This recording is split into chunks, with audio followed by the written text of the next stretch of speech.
کے امین بن کے چوکیدار بن کے رکھوالے بن کے حضور پاک کے اس جواب پہ کہ میری حفاظت ابو بکر صدیق باق میں خدا کریں گے علی مطمئن ہو جاتے ہیں. سبحان اللہ. نعرہ تکبیر. اللہ اکبر. شان صحابہ زندہ باد. گلی گلی نگر نگر ابو بکر ابو بکر. مصطفیٰ کا ہم سفر ابو بکر ابو بکر. شان رسالت زندہ باد.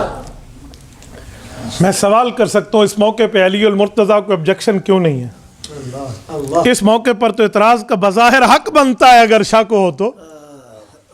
یا رسول اللہ جب گھر کے معاملات تک یہ واقف ہے حضرت علی، گھر کی ایک ایک امانت کے معاملات پتہ ہے، لوگوں کی امانتوں کا پہرے دار علی المرتضیٰ ہے، اور رب کی امانت اکیلے ابو بکر کے ہاتھ میں دے دینا یہ ابو بکر صدیق کی صداقت پر جہاں اللہ کا اعتماد ہے، جہاں رسول اللہ کا اعتماد ہے، وہاں سید السادات علی المرتضیٰ کا بھی اعتماد ہے. سبحان اللہ. اگر میرے دل میں محبت علی ہے، اگر میرے دل میں پیار علی ہے، اگر میرے خون کی رگ رگ میں علی المرتضیٰ سے عقیدت ہے تو مجھے ابو بکر صدیق سے عقیدت، بلکہ عقیدت چھوڑو، مجھے یہ جملہ کہنے دو کہ ابو بکر کی صداقت پر اعتماد، ابو بکر کی امانت پر اعتماد، ابو بکر کی حضور سے محبت پر اعتماد کریں گے تو یہ محبت علی کی نشانی ہے. ورنہ میرے دل میں کوئی حضرت علی المرتضیٰ کی قدر نہیں ہے کہ میں علی علی بھی کرتا جاؤں، محبت علی کا دم بھرنے کا دعویٰ بھی کرتا جاؤں، اور ابو بکر صدیق پر اعتراض پہ میری زبان بھی چلتی رہے. یہ محبت نہیں ہے بھائی، یہ پیار نہیں ہے بھائی، اسے تعلق نہیں کہتے، اسے دوسرے لفظوں میں منافقت کہتے ہیں کہ میں کہوں کچھ اور کروں کچھ اور. اللہ اللہ. ابو بکر صدیق کے حوالے رسول اللہ ہوئے ہیں، اور سنو کوئی آدھے گھنٹے کی بات بھی نہیں ہے، کوئی ایک گھنٹے کی بات بھی نہیں ہے، کوئی ایک دن کی بات بھی نہیں ہے. رسالت مآب علیہ السلام 3 دن غار میں اور 1 ہفتہ سفر میں، 10 دن رسالت مآب کا سفر اکیلے ابو بکر صدیق کے ساتھ. سبحان اللہ. رب کریم آپ کو لے جائے مدینہ طیبہ، اللہ آپ کو لے جائے مکہ مکرمہ، آپ جائیے مکہ مکرمہ میں. یار ابو بکر صدیق کی جسے کہتے ہیں نا جنگی پالیسی پر عقل دنگ رہ جاتی ہے. ابو بکر حضور کو مدینہ طیبہ کس راستے سے لے گئے ہیں؟ مکہ مکرمہ سے مدینہ کے راستے پہ ابو بکر نہیں گئے. یار مدینہ جانے کے لیے مدینہ کا راستہ بنتا ہے، ابو بکر ادھر سے نہیں گئے. آپ کبھی غار ثور کو دیکھیں کہ یہ مکہ مکرمہ سے مدینہ کے راستے پہ ہے؟ جی نہیں ہے. تو ابو بکر غار ثور کیوں گئے؟ یہ تو یمن کا راستہ ہے. یمن کے راستے پہ ابو بکر کیوں گئے؟ اسے کہتے ہیں الحرب خدعۃ. جہاد اور جنگ اور پالیسی اور خفیہ کوڈ اور ہڈن ورلڈ یہ دشمن اور مخالف کو دھوکہ دینے کے لیے ہوتے ہیں، اس کی آنکھوں میں دھول جھونکنے کے لیے ہوتے ہیں کہ وہ سمجھ نہ سکے، دکھائیں کچھ اور کریں کچھ. یہ جنگ کے خاص حالات ہوتے ہیں. ابو بکر صدیق یمن کے راستے پہ گیا ہے تاکہ قدم کے نشانات والے اگر کھوجی کو لے کر پیچھے آئے، کوئی سرچر پہنچے ریسرچ اور سرچ کرنے کے لیے کہ یہ کہاں گئے ہیں، تو ان کے ذہن میں یہ بات جو پہلے سے بسی ہوئی ہے کہ مدینہ والے آئے، لیلۃ العقبہ میں بیعت ہوئی، بیعت عقبہ ہوئی، بیعت عقبہ اولا، بیعت عقبہ ثانیہ ہوئی، مدینہ والے بلا رہے، بہت سے صحابہ وہاں پہنچ رہے. مصعب بن عمیر رضی اللہ عنہ کو مکہ مکرمہ کے حسین شخص ہونے کا یہ اعزاز حاصل تھا کہ ان کے بالوں میں وہ خوشبو ہوتی جب کسی راستے سے گزرتے. عرب کی عورتیں چھتوں سے چڑھ کے اس کا دیدار کا مزہ اور دیدار کا شربت پینے اور حسن کی چاشنی کے نظارے کے لیے مصعب کو دیکھا کرتی تھی. اس شخص کو بھی حضور نے مدینہ بھیجا، جاؤ میرے آنے سے پہلے مدینہ کے انصاری صحابہ کو کلمہ بتاؤ، نماز بتاؤ، روزہ بتاؤ، اسلام کے احکام بتاؤ، قرآن بتاؤ، شریعت بتاؤ، دین بتاؤ، مذہب بتاؤ. سب مدینہ جا چکے، پیچھے معدود افراد چند لوگ رہ گئے، ابو بکر اور حضور۔ یہ جب چلے گئے، ابو بکر کا مائنڈ سیٹ یہ تھا جب ہم جائیں گے، اگر مدینہ کے راستے پہ ڈائریکٹ جائیں گے، یہ پیچھے آئیں گے، یہ تعاقب کریں گے، تلاش کریں گے، ہم کہیں نقصان میں نہ پڑ جائیں۔ آؤ جانا مدینے ہے لیکن کچھ وقت کے لیے وایا یمن کے راستے سے ہو کر جانا ہے۔ یہ ابو بکر کا انتخاب ہے یہ سفر کے، اور یاد رکھیں اس طرح سفر کے معاملات میں ما اراد رسول اللہ صلی اللہ علیہ وسلم الی ناحیۃ ورا فی سفرہ، سیاست میں آتا ہے رسول اللہ صلی اللہ علیہ وسلم جب بھی کسی جہادی سفر کا آغاز فرماتے تو اس وقت یہ نہیں فرماتے ہم نے فلاں جانا ہے، بلکہ ایسی بات فرماتے جو ذو معنی ہوتی اور مکمل اپنی بات کا اظہار نہ ہوتا۔ الا فی تبوک، 27 غزوات میں ایک غزوہ تبوک ہے جس پر حضور نے واضح فرمایا تھا ہم نے تبوک جانا ہے، ورنہ فرماتے تھے اس طرف ہمارے جانے کا ارادہ ہے، نام نہیں لیتے تھے۔ شاید آپ کے ذہن میں آئے کہ جہاد کا حکم تو بہت بعد میں آیا ہے، تو ابو بکر نے اس بات پہ عمل کیسے کر لیا؟ ابھی تو مکی زندگی، ابھی تو کوئی جہاد کا حکم نہیں تھا، تو اس طرح کفار کی آنکھوں میں دھول جھونکنے کی بات۔ بھائی جہاد میں ایمرجنسی ہوتی ہے، حالت اضطراریہ ہوتی ہے۔ کیا رسالت مآب پہ جب قتل کا اعلان ہو جائے اور دشمن 100 اونٹ ابو بکر اور 100 اونٹ رسول اللہ کے سر اقدس کا انعام مقرر کر چکا ہو، اس سے بڑی ایمرجنسی اور کیا ہوگی؟ یہ ابو بکر صدیق کا انتخاب ہے بھائی۔ اچھا جب آپ جائیے نا غار ثور میں، اللہ اکبر کتنی بلند ہے، یقین مانیے میرے دل کی بڑی خواہش ہے میرے لیے بھی دعا کریں میں غار ثور تک پہنچوں۔ میں آج اس جوانی میں بھی غار ثور پہ چڑھنا اپنے لیے مشکل سمجھتا ہوں۔ آج روڈ بن چکے ہیں، آج سڑکیں بن چکی ہیں، وہاں محبت صدیق پر بندہ حیران ہو جاتے کہ ابو بکر، یار ایک بندے کا چڑھنا مسئلہ ہے، ابو بکر کندھوں پہ اٹھا کے حضور کو لے گیا، سبحان اللہ، کندھوں پہ اٹھا۔ سبحان اللہ۔ ہے مشکل رات نبی کی ہجرت والی، ساتھی صدیق یار غار ہے، کندھا صدیق تیرا رسول خدا سوار ہے، 3 میل کی چڑھوں گا چڑھائی، میرا نبی سے اقرار ہے، رک جاؤ صدیق رک جاؤ، یہی ثور غار ہے۔ ایسے رسول اللہ صلی اللہ علیہ وسلم نے یہاں روکا تھا، ورنہ ابو بکر تو اس چوٹی کو تلاش کر کے جا رہا تھا کہ شاید اس سے بھی اوپر پہنچا۔ وہاں تک جا کر کندھوں پہ اٹھانا مذاق نہیں ہے، اور ابو بکر صدیق کو اس طرح موٹے تازے جسم کے بھی نہیں تھے۔ ابن حجر اسقلانی المتوفی 852 ہجری رحمہ اللہ فرماتے وَكَانَ نَحِيفُ الْجُثَّةِ، ابو بکر صدیق تو بالکل کمزور سے آدمی تھے، ہاں جسم میں کمزور تھے، ایمان میں اس جیسا مضبوط امت میں کوئی نہیں۔ سبحان اللہ۔ یہ ایمانی طاقت تھی جو پیغمبر کائنات کو یوں اٹھائے ہوئے ابو بکر جا رہے۔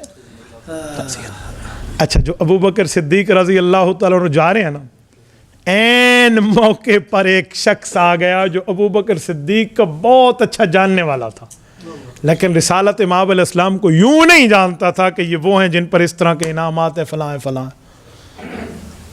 یہ آپ جائیے نا مکہ مکرمہ سے بالکل حرم کی بات کر رہا ہوں، حد حرم میں جو حضرات گئے ہیں وہ جانتے ہیں ایک نفق ہادی ہے، نفق کہتے ہیں ٹنل کو، ہادی نام ہے، نفق ہادی۔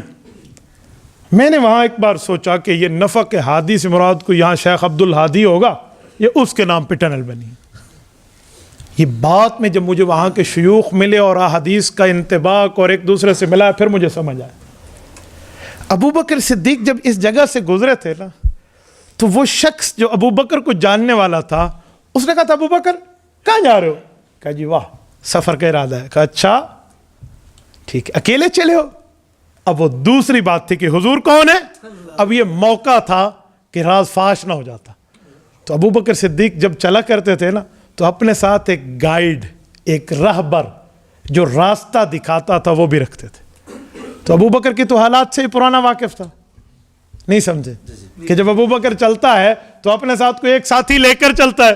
تو کہا یہ کون؟ کہا ھذا ہادی یہدینی، یہ مجھے راستہ دکھانے والا ہے۔ اس نے سمجھا کہ راستہ لینے کے لیے ایک شخص کو کرائے پہ رکھا ہے، اور ابو بکر بتا رہے تھے یہ مجھے دنیا و آخرت کا راستہ دکھانے والا ہے۔ اس جگہ ٹنل جو حکومت مملکت سعودیہ نے بنائی ہے نا، آج بھی اس پہاڑ کے اس ٹنل کا نام نفق ہادی رکھا ہے کہ یہاں فرمایا تھا ھذا ہادی یہدینی، یہ ہے نفق ہادی۔ صدیق اکبر نے راز فاش نہیں کیا۔ 3 دن جو غار ثور میں رہے ہیں، کیا آپ نے کبھی اس پہ یہ سرچ کیا ہے کہ ابو بکر صدیق اور رسول اللہ وہاں کچھ بغیر کھائے پیے رہے؟ 72 گھنٹے بنتے ہیں 3 دن کے، سہروزہ پورا بن رہا ہے، تو 3 دن میں کچھ نہیں کھایا پیا جاتا۔ کچھ آپ نے اس پہ سرچ کیا ہے؟ کچھ پڑھا ہوگا تو ابو بکر صدیق کی محبت آپ کے سامنے آئے گی۔ رسول اللہ صلی اللہ علیہ وسلم کو روزانہ خوراک ابو بکر کے گھر سے پہنچتی تھی۔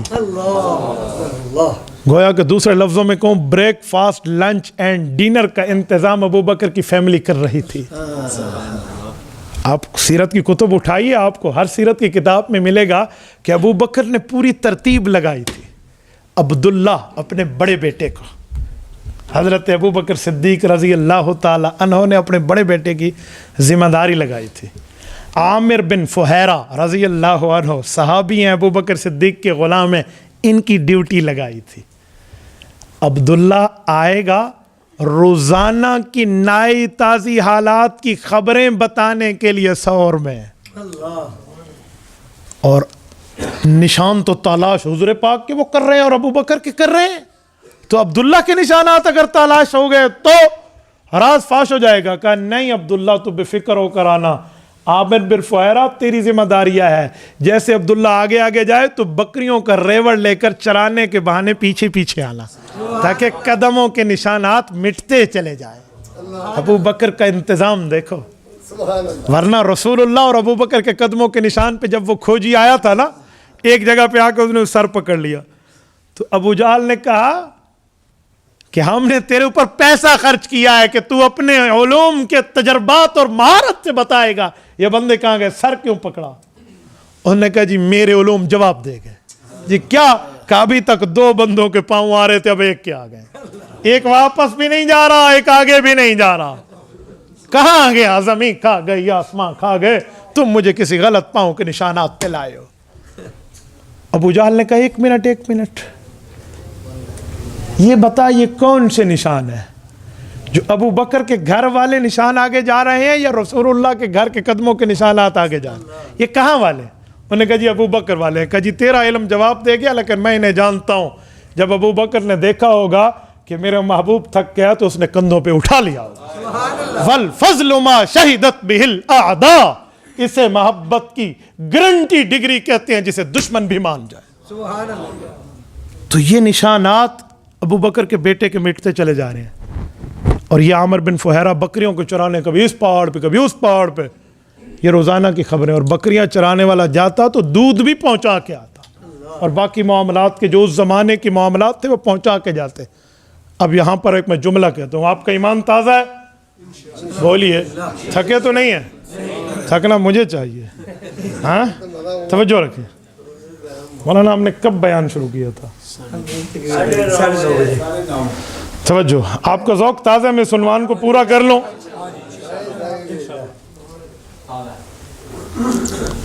ابو بکر صدیق کی صداقت صرف اپنی ذات تک محدود نہیں ہے، بلکہ صدیق کی گھر کی تربیت ایسی ہے کہ اس گھر کے ایک ایک فرد نے رسول اللہ کے راز کو راز رکھا ہے۔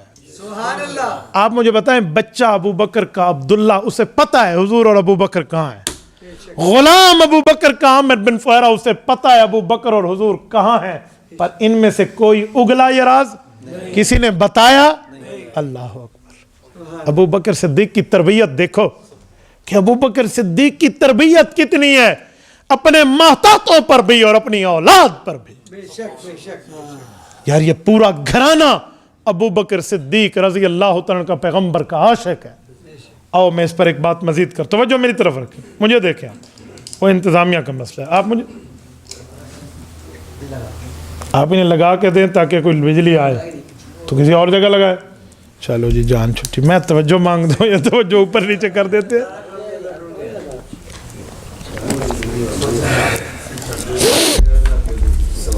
آپ لوگ دائیں بائیں نہ دیکھیں، آپ مجھے دیکھیں، میں نے حضرات سے پوچھا آپ کا مجمع بیٹھے گا؟ انہوں نے کہا جی گھنٹے سے اوپر چلیں بیٹھے گا، ورنہ تو میں 40 منٹ میں عوام کے عادات کے مطابق بات ختم کر دیتا ہوں۔ توجہ،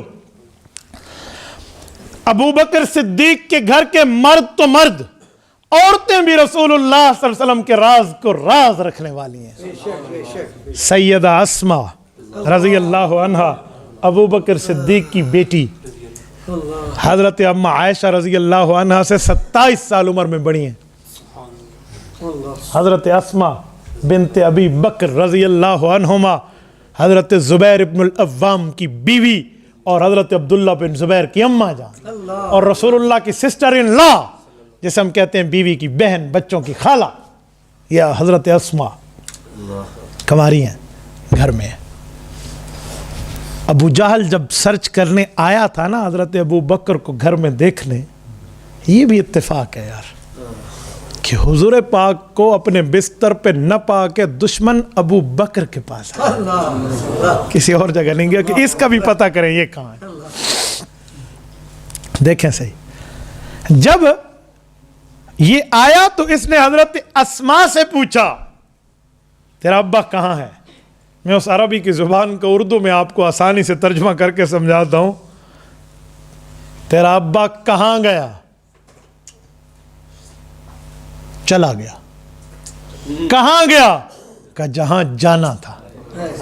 کہاں جانا تھا؟ کہ جہاں چلا گیا۔ اس بچی نے راز نہیں اگلا، یہ ابو بکر صدیق کے گھر کی بیٹی ہے یار، یہ خاتون ہے، یہ صنف نازک ہے، یہ عورت ہے، مرد تو بڑی بات۔ اور اگلا جملہ کہنے پر میں آپ کے ایمان کو جھنجھوڑ رہا ہوں، جن کے سینے میں باپ والا دل ہے ذرا مجھے بتانا، جب جوان بچی کے چہرے پہ دشمن تھپڑ مارے تو کیفیت کیا ہوتی ہے؟ یہ ابو جہل نے کس کے تھپڑ مارا تھا حضرت اسماء کے چہرے پہ، لیکن اسماء تھپڑ کھا گئی پر حضور کے راز کو فاش نہیں کیا۔ ذرا بولیے، مجھے بتائیے، جن کے سینے میں باپ والا دل ہے نا، اور ان کے گھر میں جوان بیٹی ہو، اور دوسرا آ کے ساتھ یوں کرے، اللہ معاف کرے کوئی عام بندہ ہو تو کہنے لگے گا کہ ابھی بھی یاری اس سے رکھے ہوئے ہیں جس کی وجہ سے اس کی کواری بیٹیاں غیروں کے تھپڑ کھا رہی ہیں۔